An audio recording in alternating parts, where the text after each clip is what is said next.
I hated the American dream. If you're poor, you'll always be poor. It's passed down genetically. There are kids, by virtue of where they're born, are trapped in poverty.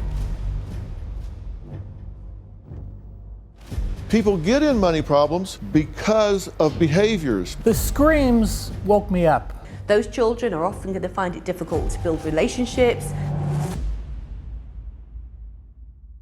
I saw my dad with his big cowboy belt hurting my sister. My mother trying to interfere, get between them. I scurried underneath a tall green chair, shaking, not wanting to be seen. I was terrified. My father looked over and his eyes connected with mine. I knew what was going to happen. He was going to beat me next. And for whatever reason, he stopped and he walked away. Within a few days, my mom decided to pack up our family and move 150 miles away, not for her own security, but for the safety of her family. She got a job making salads for $1.25 an hour. I hated the American dream. The kids who had the perfect house, the model mother and dad, the perfect clothes, the perfect haircut. I hated it. I hated it because I didn't have it. I wanted to destroy that scene. I went to a powder puff football game.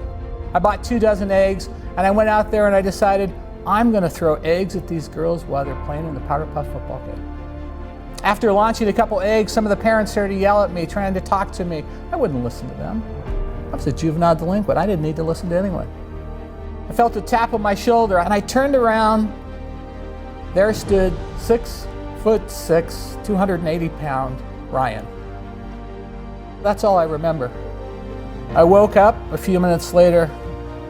It hurt to breathe. My ribs were broke. My nose was displaced. My eye was blackened shut. And not one of those parents would help me. And it occurred to me the cruel karma lesson. I had done a lot of bad right then. I crawled 3 blocks home, pushed in our front door, and my mom was sitting there watching TV, and she looked at me in horror and screamed. That led to a very lengthy conversation about the fact that I'd not been going to school, the fact that I'd been racing cars. And I told her, I think this is a sign for my life to change. My mother made the decision she was going to send me to a private Catholic school. So we moved 100 miles away to change my life. And one night, my mom came home. She walked in the door. She said, "We have no money." And like a smart aleck teenager, I said, "Well, what's new? We never have any money." And she didn't spar with me like she normally did. She walked quietly over to this little small refrigerator in our kitchen. And she turned to me and said, "I'm going to have to steal some food from work for us to eat for the next 2 weeks." And not missing a beat, I said, "Well, steal some steaks, Mom." And she walked over and slapped me across the face. And she said, "I've never stolen anything in my life. This is a dire situation. I'm going to steal potatoes. And we're going to have enough potatoes to make potato soup to eat for the next 2 weeks." And she says, "I want you to remember this moment. I know you are bound for greatness. But never, ever forget this moment. Find the power in this, son. Find the power in this moment. In the darkest of times, you have to stop. Take a time out. Make sense of the things that have happened to you in your life. The pain, the struggle, the poverty. How do you make those things meaningful, that are positive?" We paid back those potatoes with interest.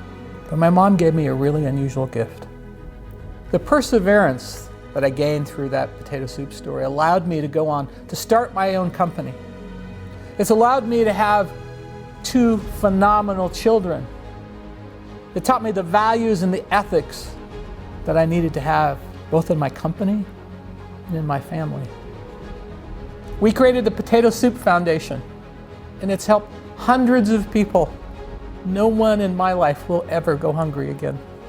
No one will ever have to steal potatoes again.